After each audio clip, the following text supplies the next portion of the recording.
when we did Twin Peaks, people kept saying, well, gosh, you guys are like the Beatles of TV now. The show was kind of often compared in its own way. And we had a similar kind of skyrocketing trajectory of very sudden, intense global fame. The show hit really hard around the world. So for about a year, I kept saying to David Lynch, this must have been what it was like to be a little bit to be in the Beatles. Because it was relentless and it was coming at you from all directions. And at the same time, you're trying to make the show that, we're making the second season. It was intrusive and weird. And I understand now how deranging fame can be when you're trying to focus on your work and, shepherd some kind of artistic endeavor. And the world just doesn't want to let you alone for something that you've already done. If you're not in the right frame of mind, it can do a number on you. Youngsters from Liverpool, England. The Beatles have held this title for 8 years. My model of business is the Beatles. They were four very talented guys. Welcome back to the Here, There, and Everywhere podcast. I'm your host, Jack Lawless. Today we have a very special guest, novelist, screenwriter, film and TV producer and director, Mark Frost. Along with his partner David Lynch, Mark co-created the hit TV show Twin Peaks, which is often listed among the greatest television series of all time. Mark began his career writing for The $6 Million Man and Hill Street Blues. He's won a Golden Globe, a Peabody Award, and countless Emmy nominations. Mark has an illustrious publishing career. His 2002 book, The Greatest Game Ever Played, was a national bestseller and named by the Wall Street Journal as one of the 10 greatest sports books of all time. He also co-wrote the 2 Fantastic Four films for Marvel. Thank you to all who have been tuning in weekly. It's nice to see you back this week. And to all of those newcomers, welcome. This is a podcast where we explore the Beatles' continued influence on today's world and popular culture, decades after their breakup. 1, 2, 3, 4.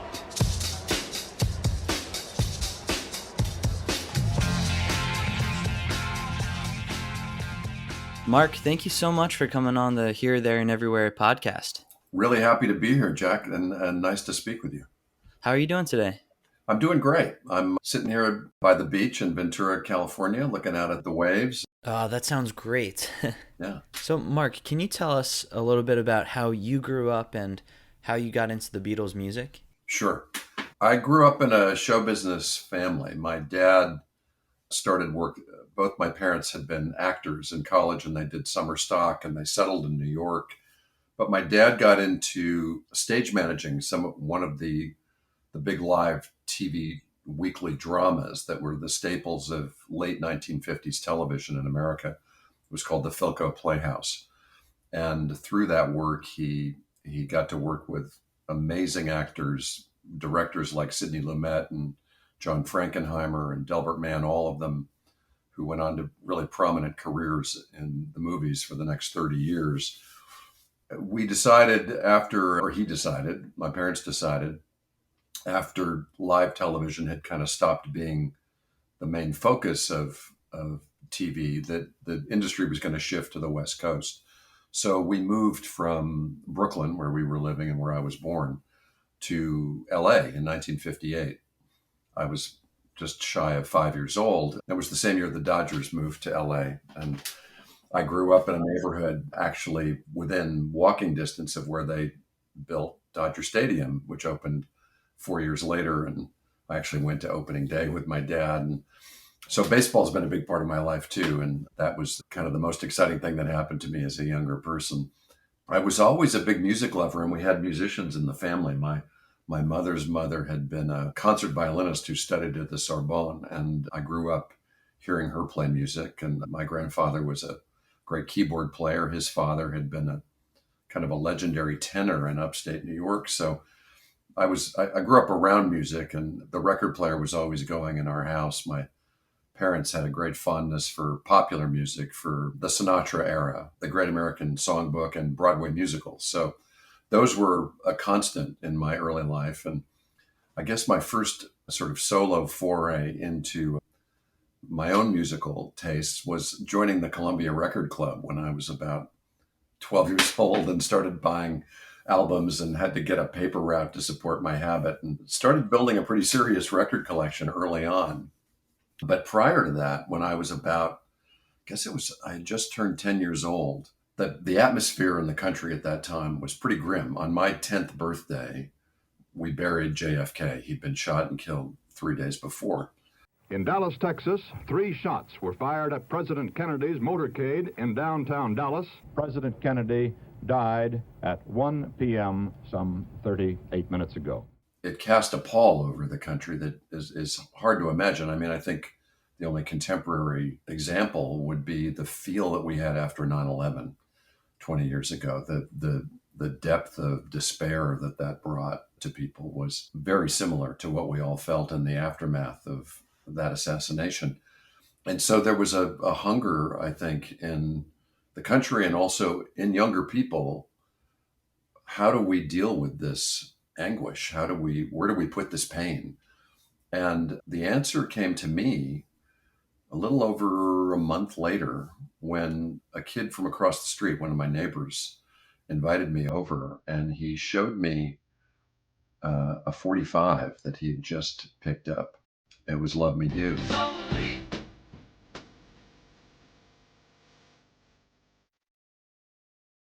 And the classic photo of the 4 mop tops, the Fab Four, the same suits and the same haircut, and the happiness that they just seemed to emanate was infectious. And then he put the record on, and everything seemed to stop. It was an entirely new sound. I mean, I hadn't been a big Elvis Presley fan. I'd already sort of, at that point, dismissed him as a kind of a half a joke in these Hollywood movies that he was turning out, 1 or 2 a year, and they were pretty bad, at least to my young eye and ear. So here was something utterly original. It was completely fresh. It was exotically foreign. They were British. I hadn't met a lot of English people at that time in my life. They had the wit, the sense of humor. And then when they showed up, I don't know, a month later in February on the Ed Sullivan Show for, what was it, 3 weeks in a row? Yeah. That was it. I love them. I don't care what anybody thinks. I love the Beatles for them, and I'll always love them. Even when I'm 105 and an old grandmother, I'll love them. I mean, the country was in the grips of literally Beatlemania, and we were riding the crest of it. We started buying all the 45s, learning everything we could about them. And then this media avalanche started coming our way with the first movie. It's been a hard day's night. We'd seen movies that rockers had made before in the 50s, and they were just almost indescribably lame for the most part.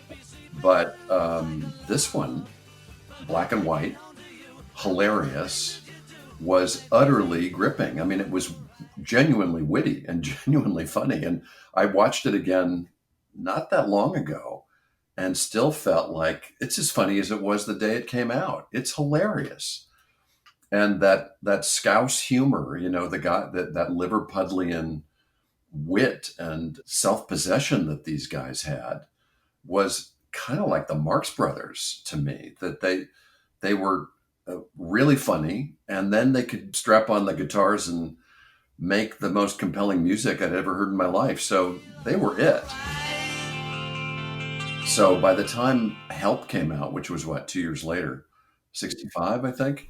Yep. I remember going the opening day down to the big Brand Theater in Glendale, California, one of those grand old movie palaces, and just being blown away. And by now, Help is considered a lesser movie at this point, but that kind of cemented it for me. It was in color, and the album was fantastic. Help was my favorite of those first early albums. There wasn't really a bad song on it. Oh, totally. And they were already, you could see, spreading their wings artistically from, the cover band that they'd once been to all those great early rockers they were making, to really finding their own sound.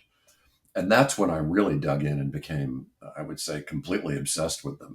So you've been a true fan from the beginning, and you watched them progress over all these years. I did. And it was not just me. I mean, it was literally everybody you met. I mean, I didn't know a single person who didn't love their music.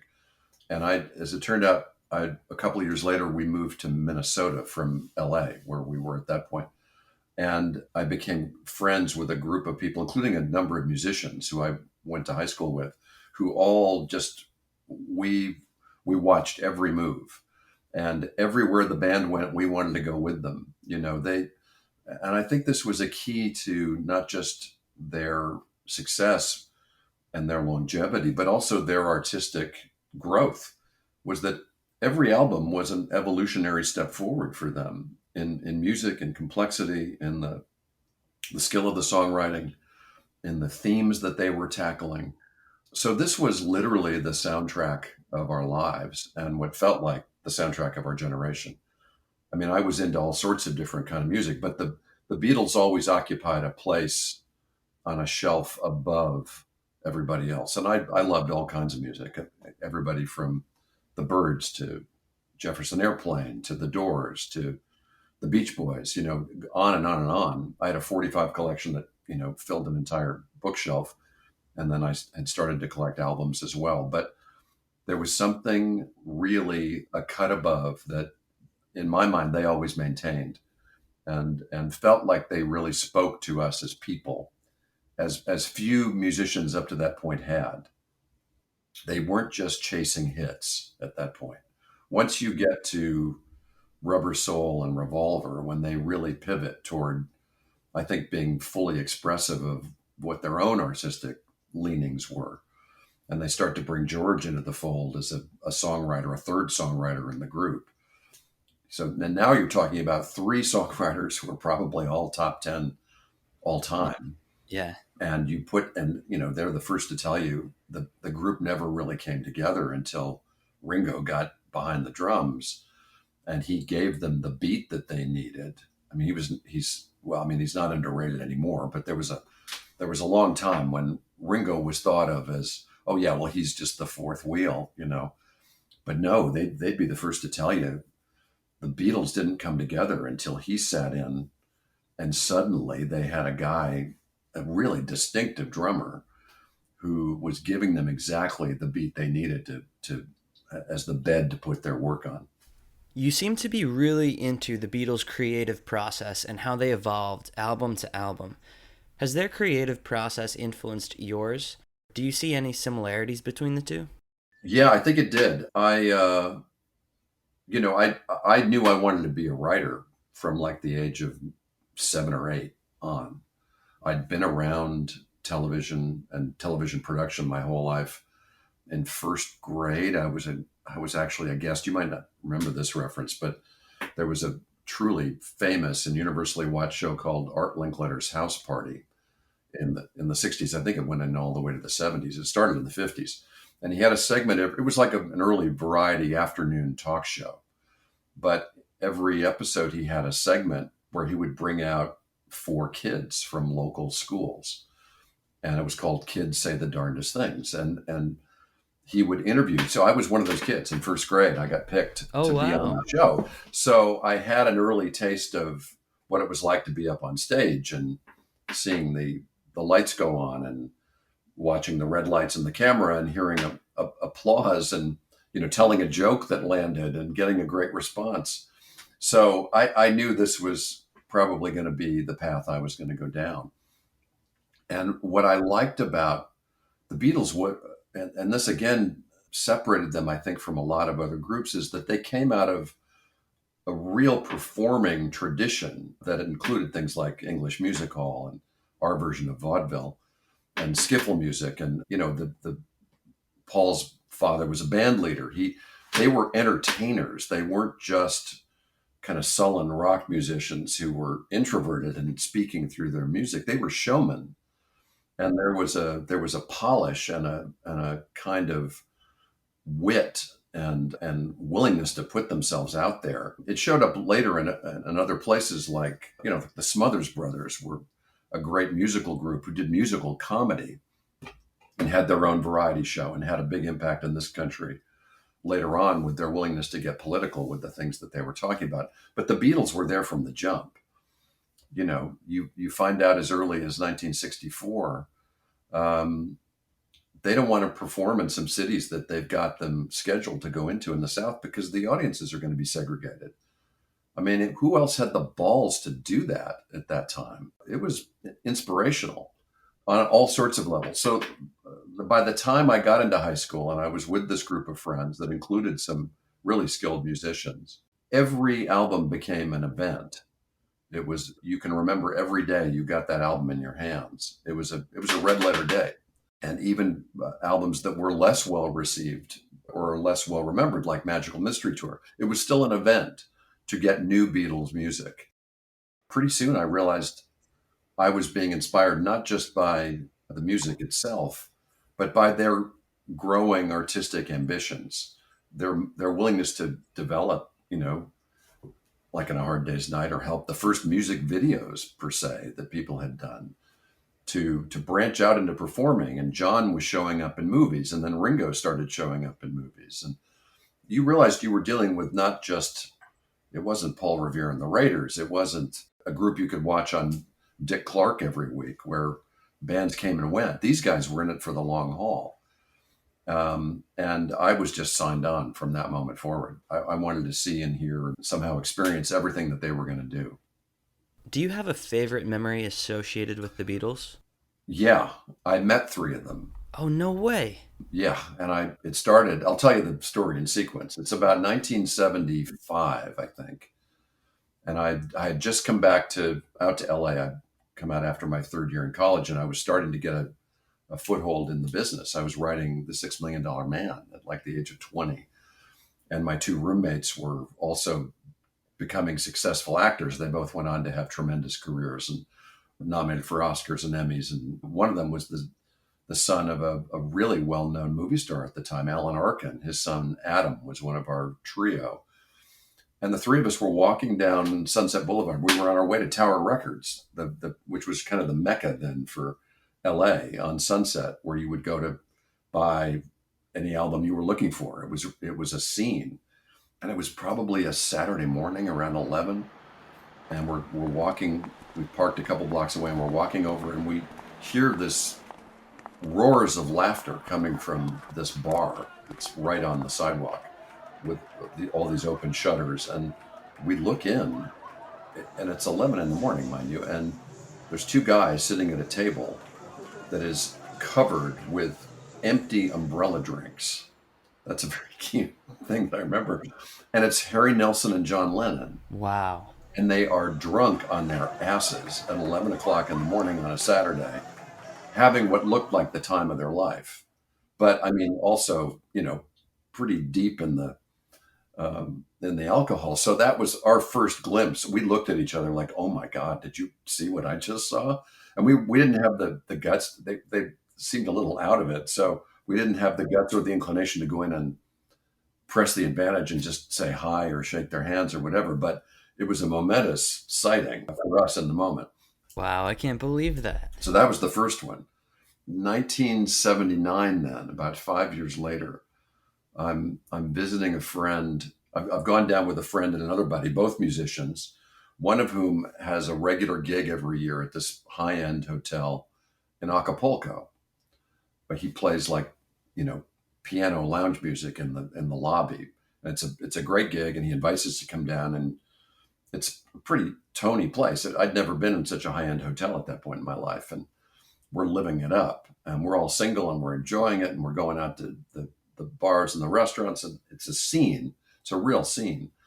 And one night we're in one of these discos, and we're with some friends that we've met, and lots of attractive women in the group. And suddenly Ringo comes in with his own little entourage. Oh, wow. And my buddy, Hal, the piano player, knew him because he'd met him on the number, because he came in every night. He was the piano guy. He was like Billy Joel and, Piano Man. And Wow. he struck up an acquaintance with Ringo. So he invited us to sit at his table with him. And so we sat there just digging the whole vibe. And Ringo at that point was hitting the cocktails pretty hard himself, but he was a riot. And he was everything you'd hoped he'd be. He was as funny as he seemed on film. And he was just right there, just hanging with us and sharing stories. And it was it was really loud, but probably we spent an hour with him, I would say. And, Wow. it turned out later on when I moved to a different place in LA up on what was known as Woodrow Wilson Drive off of Mulholland, he lived around the corner. He was renting a house up there. So I would see him every once in a while, like out on a walk or something, and I'd just wave. I didn't know if he would remember me or not, but he'd always wave back. So that was kind of cool. Okay, then this was the coolest thing. I had done television. I did a show called Hill Street Blues for 3 years in the early 80s, which was a pretty big deal on NBC. It won Emmys every year. It was the kind of the new iteration of a cop show that became a huge hit throughout the country, and it was a great gig to have. And off the strength of that, I got hired to write my first movie. Actually, I think it was to write my third movie, but this was the first one that actually got made. It was for an English director named John Schlesinger, who was famous for having won an Oscar for his film Midnight Cowboy in 1969. Groundbreaking film, famous to this day, that had introduced John Voight as a movie star and was the first movie after The Graduate for Dustin Hoffman. He had done other movies that were equally well known in England and then also in America. He directed the movie Marathon Man, which was a great thriller with Dustin Hoffman, and a bunch of other movies. He was considered, an A-list director. So he hired me to write this kind of interesting offbeat horror movie called The Believers that eventually came out, I think, in 86. So I wrote the first couple drafts. It was an adaptation of a novel. And after writing the first couple of drafts, he invited me to come over to England so we could finish up the final draft and get ready for pre-production. We were going to eventually shoot the movie in Canada, but he lived in London. So I got my first trip to London that year, flew over. They met me, picked me up at the airport, and we spent a night in town. And I'm just blown away by London, the scene. I've been hearing about it for so many years, and I just fell in love with the place. But the next day, John had a house in the country near the town of Kent that he used as a getaway and also as a place to retreat to go work. So we went down there on that Saturday, and I'm still pretty jet lagged. It was my first 12-hour flight. So I'm a little wobbly, and we kind of rest for a day, and we get up the next morning. It's a Sunday. And he says, okay, well, we're going to work in the afternoon, but the neighbors have invited us over for tea. So we thought we'd go over and, you can meet some of the folks in the neighborhood. And it was, English countryside.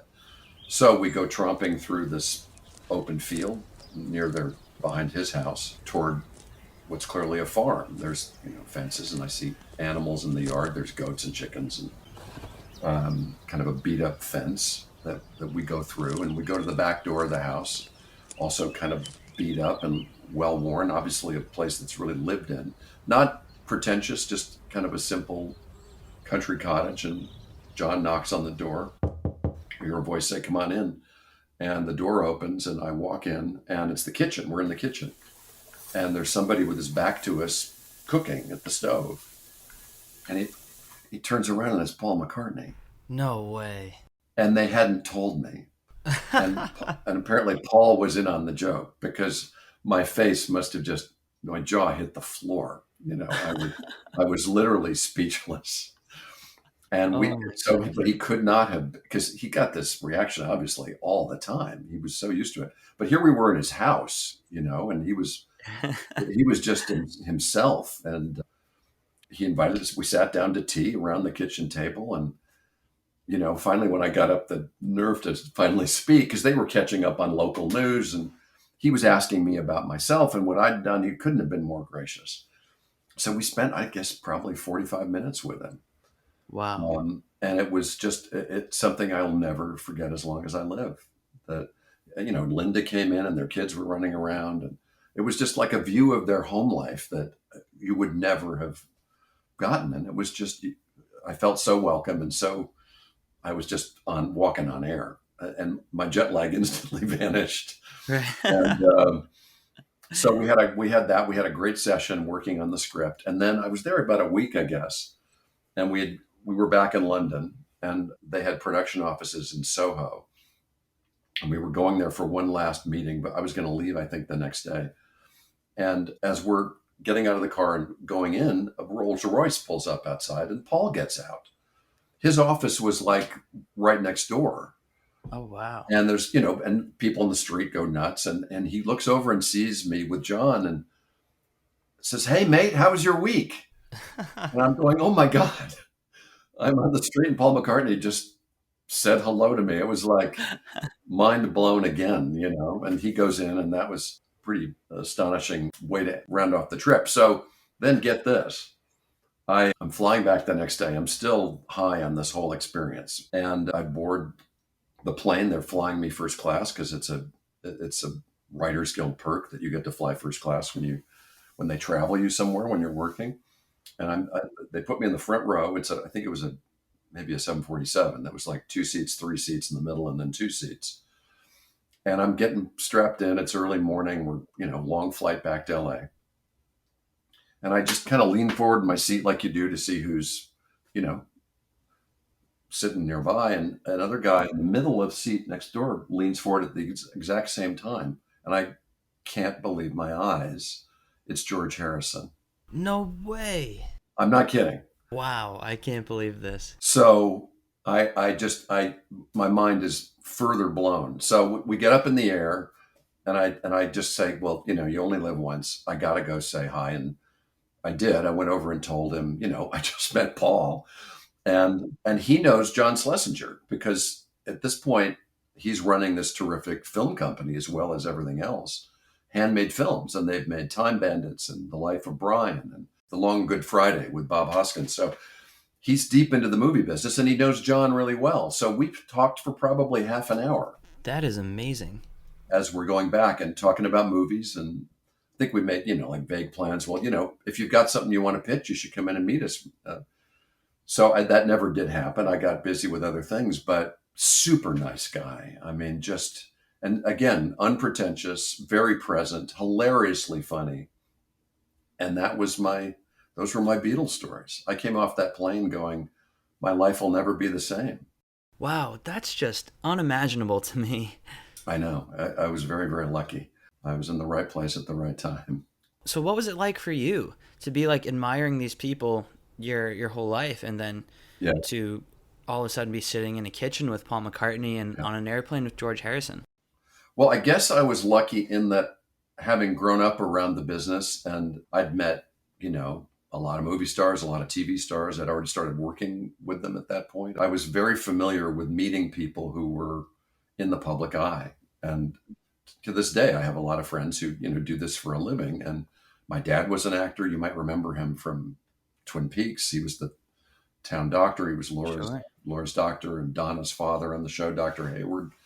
He later went on to play George Costanza's almost father-in-law on Seinfeld. So, I'd grown up in the business. I was used to it. But still, meeting a Beatle was something else altogether. And I've only had, I think, 1 or 2 other occasions where I was just completely in the moment, blown away that I'm meeting them. I think when I met Robert Redford, I had a similar experience a few years later. And then Jack Nicklaus, who I got to meet like 4 years ago, who I'm a big golfer, and I've written a bunch of golf books and stuff. And meeting Jack was a big deal too. But again, proved himself to be just a terrific human being who's utterly accessible, not pretentious, didn't take himself too seriously. And that's the thing that stays with you. The people who have that fame, who have been through the fire of that crazy fame themselves and came through, and they're still really great human beings. That was what was most impressive to me. And to this day, that's what I remember most about the folks who really mattered in my life, who actually were pretty terrific people. I'm assuming that after all your personal encounters with them, it must be hard for you to choose a favorite Beatle. Yeah, I mean, I think temperamentally, I was probably the closest to Paul. Again, never having really spent time with John, but I felt like I knew him pretty well, from everything I knew about the Beatles and people who knew him and what I knew about him. And similarly, his death was, in its own way, as shocking as JFK's when it happened. I remember, again, the exact moment watching Monday Night Football when Howard Cosell came on in the middle of a game to announce that he'd been killed. I mean, and he, to his credit, he like just signed off the broadcast. He didn't say another word that night. He'd had him on the show commenting, watching a football game, I think just a couple of months before, Yeah, that's right. knew him. So the feeling that they were a part of my life. But when we did Twin Peaks, the show was kind of often compared in its own way. And we had a similar kind of skyrocketing trajectory of very sudden, intense global fame. The show hit really hard around the world. So for about a year, I kept saying to David Lynch, this must have been what it was like to be a little bit to be in the Beatles, because it was relentless and it was coming at you from all directions. And at the same time, you're trying to make the show that, we're making the second season. It was intrusive and weird. And I understand now how deranging fame can be when you're trying to focus on your work and shepherd some kind of artistic endeavor, and the world just doesn't want to let you alone for something that you've already done. If you're not in the right frame of mind, it can do a number on you, and I've seen it happen to a bunch of people. But so people kept saying, well, gosh, you guys are like the Beatles of TV now. And David was always sort of cast in people's minds as the John of the duo, the darker, edgier guy. And I was the sunnier, more optimistic, solid showman, who could do who could work the sunnier side of the street. Now it's nowhere near that cut and dried. It's when you're collaborating that intensively, it's all give and take. And there are portions of each of us in all those characters and all those stories. And there's probably some John and Paul and even George and Ringo and all of us as well. But so, yeah, I think temperamentally, and I guess because I did spend the most time with him, and Lynch actually knew Paul quite well, both Paul and Ringo, from his work with TM and the Maharishi. So in fact, he told me a great story. When the show hit really big, he'd been talking to Paul about it, who would really like the show. And he said, the Queen's really a fan. Whoa. I said, what? He said, yeah. Paul said he was over visiting the Queen. It was like he was getting like the next stage of knighthood or something. And she said, you have to excuse me. I've got to go upstairs. Twin Peaks is going to be on in a few minutes. That is amazing. I heard about that from Paul via David, which was pretty cool. So, yeah, Paul is the guy that I probably relate to the most of the group. Wow, that's incredible. Yeah. So the Beatles comparison, was that going through your head at the time where you were creating Twin Peaks? Like, were you looking to them for any inspiration at all? I wouldn't say consciously looking for comparison, but the thing they did give me, which I think was crucial throughout my life, and particularly when I got to that part of my career where I really felt we were out on the edge of a very high diving board, without a net. We took a lot of chances with that show, but it was partly the courage that I saw the Beatles have to follow their own path creatively, regardless of reaction, regardless of circumstance. They relentlessly worked in service of where their talent was taking them. And so I, as somebody who aspired to do similar kinds of things in my life, that became a real resource I found I could draw on. If they could do it, I can do it. That's what they were telling us as artists. Go where people are afraid to go. Go where your instincts and your ideas lead you. Don't follow the pack. Don't do what other people are doing. Don't try to copy anybody else. Be yourself. And that's the best advice I think you could give anybody who's pursuing an artistic career. And them proving it for as long as they did, in as many different ways as they did, was really influential in my life. If Twin Peaks was a Beatles album, which album would it be? The White Album. Ah, very interesting. As you know, the White Album is when the group started to fracture, just in terms of each of them kind of following their own path. And a lot of those tracks were done separately or recorded separately. That wasn't the same group kind of effort, even that you see in Get Back when they were doing that album next. They were all together as a group. But the White Album is when they really And they went to some strange places, some strange dark places, helter skelter. Revolution number 9. Number 9, number 9, number 9. They were coming off A Day in the Life. If you were seeing them do these big leaps in creativity and ideas and going to dark places as well as the light. And again, that was sort of the John Paul yin and yang of it all. So yeah, it would have been the White Album. Wow. So is the White Album your favorite Beatles album? Well, it's up there. It's a tie in some ways between Revolver really got me. And again, that was a transitional album for them when they were breaking away from 3-minute formulaic, bridge and chorus kinds of songwriting and going their own way.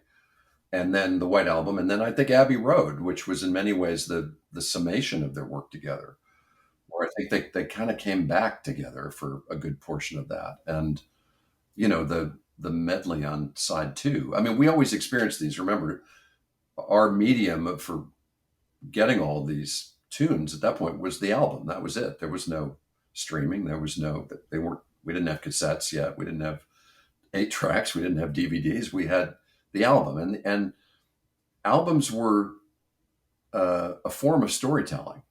And that's something that's a little devalued in today's world where everything is kind of on shuffle. When you wanted to experience the album, you put it on at the beginning, and maybe you smoked a little bowl and you lit some incense, and you experienced it from start to finish. Right. It was a story, whether it told a story or not. It formed a narrative in your head, and my work in life was always about narrative and storytelling. So I loved storytelling albums. And the albums that I was most drawn to, I felt Pet Sounds was like that. I felt The Wall was like that. Quadrophenia. There were groups doing this at the time. Genesis started to do that a little later on. And Springsteen came along with that. The Born to Run was the next great album that I felt I had encountered that had the force of a Beatles album in 75. So that was the way we experienced it, as storytelling and narrative. And a little bit of that has been lost now. I think some, particularly hip hop guys, are starting to get that back. They're totally into presenting narrative, and they want you to hear it in its entirety. Kendrick Lamar and Kanye at his best, and The Weeknd. I mean, they're all doing this now. And Kid Cudi, they're becoming much more kind of conscious storytellers. Beyonce, I'm glad to see that music is returning to longer form storytelling, because it's in many ways the most direct form of storytelling, because it bypasses your logical brain and goes right into your heart and soul. That's what's different about music than what I do. And in some ways I'm envious of its ability to bypass your conscious mind and go right to the subconscious and speak to it. So that was something we were trying to do with Twin Peaks, was to bring music and image and sound and storytelling together, in ways that it hadn't quite been combined before. In the last couple of years, Twin Peaks has been seeing this resurgence in popularity. Yeah. Much like the Beatles have been seeing this resurgence since the Get Back documentary came out. Yeah. What makes the Beatles' music always relevant, and what makes a show like Twin Peaks always relevant as well? I think they have this in common, that they weren't just cash grabs. I mean, you can say, yeah, in the early days, the Decca years, the Capitol years, the style then was, okay, find a group and then bleed them dry, squeeze them for every last cent you can get out of them, because there's another one coming along any second. Right. And a lot of groups fell victim to that. But the Beatles resisted it. And they had the benefit of George Martin backing them up. He was their backstop, and in many ways kind of their spiritual father as a process. But even he talks about it at a certain point, and it's around Revolver and subsequent to that, it changes. And then suddenly George finds that I'm producing them. and they're guiding me. He turned over the wheel to them at that point and said, they know what they're doing now. So having had a long apprenticeship in television and storytelling and stuff, when I got to Twin Peaks and David and I started working together, I was ready to take that step myself. I said, we want to step outside the convention and build something that's unique and cinematic and like a movie every week instead of just an episode. And I think that's one of the reasons why it's lasted as long as it has. It was a conscious effort to build something that would last, that had sound foundations in storytelling and mythology and the kind of creativity we would draw from the collaborators that we used on a regular basis. As I was running the show and prepping every director to come in and do different episodes, I wasn't picking run-of-the-mill TV guys. I wanted people who were filmmakers with a distinct vision, who could bring something of their own skill set to what we were already working with. And so it became a kind of collective art project in that way. And we were utterly without network or studio interference because we did the show ourselves. So I think that's one of the reasons that, and when we brought the show back in 2017, we brought the show back after a 25-year absence for a third season, which had never, as far as I know, been done before. And the first thing I can remember having a series of meetings with David like 5 years earlier, I said, we've got to do this. And he needed some persuading. He wasn't sure how we could do it. And I started to kind of lay out some ideas about how I thought we could. And the way we were going to do it was by completely ignoring the style of the old show. We had to do something entirely different and entirely new. And that's what I think was the key to its kind of resurgence, because it kept it going and it brought it home for a whole different generation. And I think, we've now built something that's going to last, we hope, for quite a while. Oh, it absolutely will. There's no question about that. So, Mark, what have you been up to recently? Have you been involved in any projects? Well, I've actually, for almost, I've written a lot of books now. I've moved away after Twin Peaks. I've started a publishing career, and I've written like 14 books and turned a couple of them into movies and had a lot of fun because you have a lot more control over novels than you do over feature films. I mean, I wrote a couple of superhero movies for Marvel. I wrote the 2 early Fantastic Four movies because I loved the comics as a kid, and they'd been trying to develop this for 10 years and we're getting nowhere. And I quickly realized this was not the artistic freedom that I was used to. It was a corporate project. But at least I was able to steer it back more towards its roots in the books, the kind of Stan Lee, Jack Kirby humor that was in those early years. And so if I was successful at all in those early adaptations, I felt it was, okay, I got it at least back to the intent of the original creators. But it told me that the movie business has really changed. I mean, all the studios are run by marketing departments now, and they will very often start with the trailer and the poster instead of a great script. Because it's usually something that's a sequel or something like something else, because it makes it easier for them to sell it. And that's what marketing guys do. So that's just the way of the world now. And the bets are so big that you have to place on a movie. If you have to put $200 million into a film to launch it globally, then it better be a hit. And that means you have to narrow down your exposure to uncertainty, which means the films end up sort of all looking and sounding alike in a certain way. So I took a break from all that. And the last 5 years, I've actually been working on a play. I trained as a playwright. I went to Carnegie Mellon and trained as a playwright, and I came up in the theater. Hadn't written a play in decades. And on the day that Donald Trump was elected, I happened to be in New York. I was on a book tour. And his victory party was in a hotel right across the street from mine. And so I was hearing the screams coming across the street through my window at 2:30 that morning before I even saw it on television. And I was pretty bummed. I mean, I'd met the guy. I knew he wasn't fit for this job. I knew we were headed toward a dark period in American history, which I think has been borne out. So on the next morning, in a gray, gloomy, rainy Wednesday in New York City, I thought, how am I going to respond to this artistically?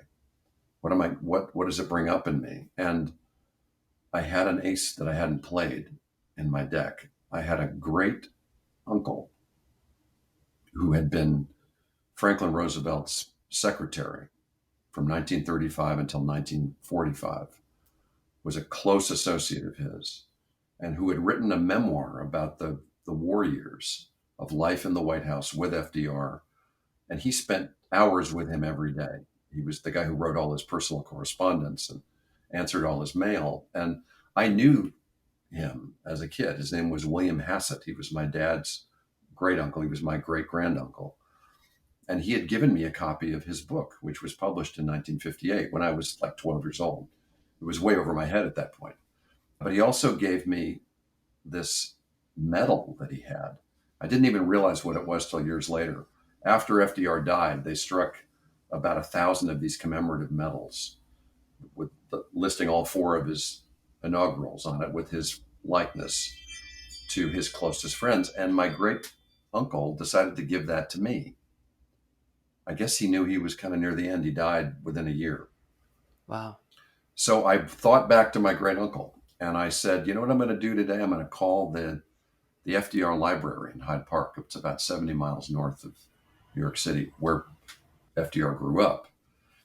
And I went up there that day, and they knew obviously all about my uncle. He'd been one of the first trustees of the place, and they had assembled all this information about him and all this research. And I knew by the end of that day that I was going to write a play about FDR at war and the story of this relationship between my uncle and the president.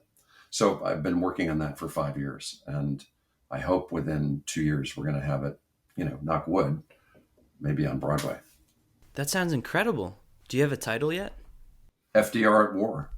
Wow. So if that comes out in 2 years, that'll come out right around the time of the next election. That's what I'm thinking. Yeah, that's what I'm thinking. I mean, I think that's a great use of your artistic capability to use it to say something. Yeah, I felt compelled to do it.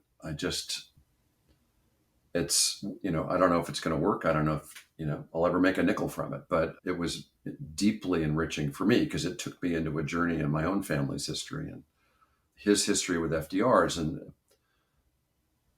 the idea that this one man could make such a difference in the world. And at a time when, he pulled America out of the Depression. I mean, he kind of saved our bacon. And then, he was ready to retire and move on in life. And then the war starts in 1939. Hitler invades Poland and, everything goes to hell. Mm. And so it's like, okay, well, you saved America. Now, do you mind saving the world in the next 4 years? We need a little help here. And he does it. He does it. And my great uncle, by the way, he is with him when he dies down in Warm Springs. He helps organize the funeral. He's the first guy to give the press release to give the news to the world. He rides back on the funeral train with Mrs. Roosevelt and FDR's casket. They bury him at Hyde Park. He goes down the next day to clean out his office at the White House in Washington. And he gets a call from now President Truman, who had only been on the job for a couple of months. My uncle hadn't even met him yet. And he says, would you mind coming up and seeing me? And he goes up to the Oval Office, and Truman's very kind and very sympathetic and sorry for your loss. And so, tell me, what are your plans? And he said, well, I was going to retire. He was over 65 at that point and moved back to Vermont, where he was from. And he says, well, I asked Franklin, fearing that day might come, if I ever needed to take this job, is there anyone that you think I need to have with me? And he said, there's one. And he said, it was you. Well, will you do the same job for me? He ended up working for Truman for all 8 years he was in office, or 7, I guess it was. Wow. Before he finally retired. So a pretty amazing example of public service in the family's history. And it's always been an important thing for me to know. That's really incredible. I've always thought there should be more movies and more content about lesser known stories in history. And I think Yeah. that would be fantastic. And where would people be able to tune in to find out updates on its? I have a website. I mean, and I'm on Twitter. I'll announce this as we get closer. I'm hoping to do I think a staged reading back east this fall and refine the script some more, and then we'll move on from there and see where we go. Well, Mark, I have just one more question for you. Yeah. Where do you see the Beatles' music and influence in 100 years from now? Well, that's a great question. I'm sure you had the same reaction. I know millions of people did. Seeing Get Back, that was my favorite movie of 2021. I mean, I thought of it as a movie.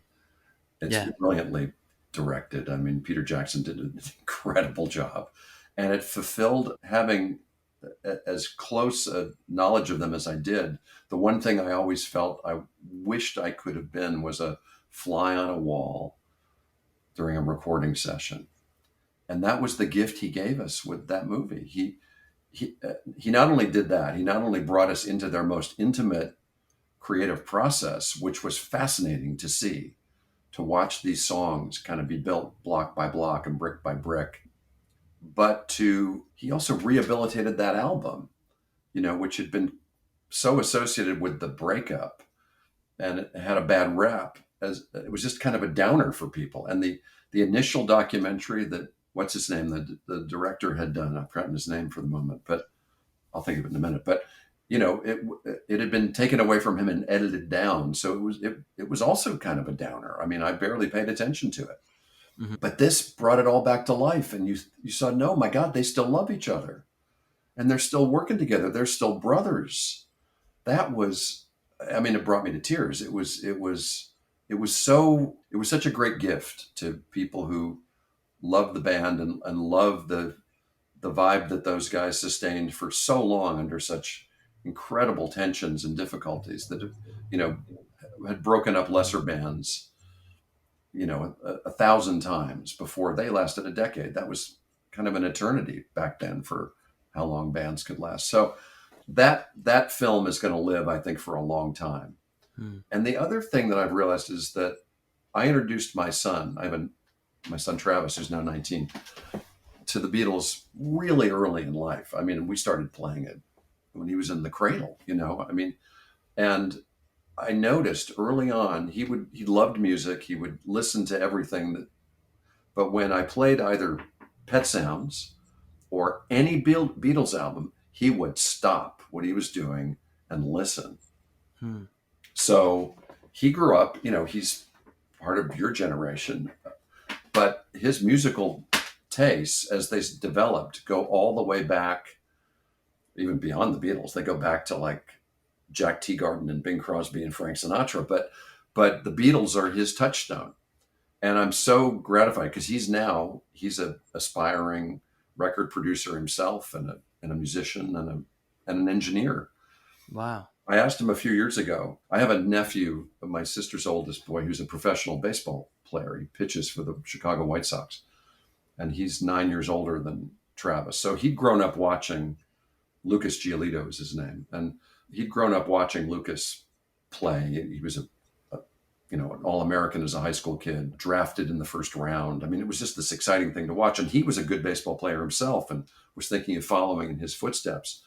And once he got into a really intensive, he was recruited by this high school that trains professional athletes. And he realized, this isn't for me, because he realized that inside him was that artistic soul that needed to be born.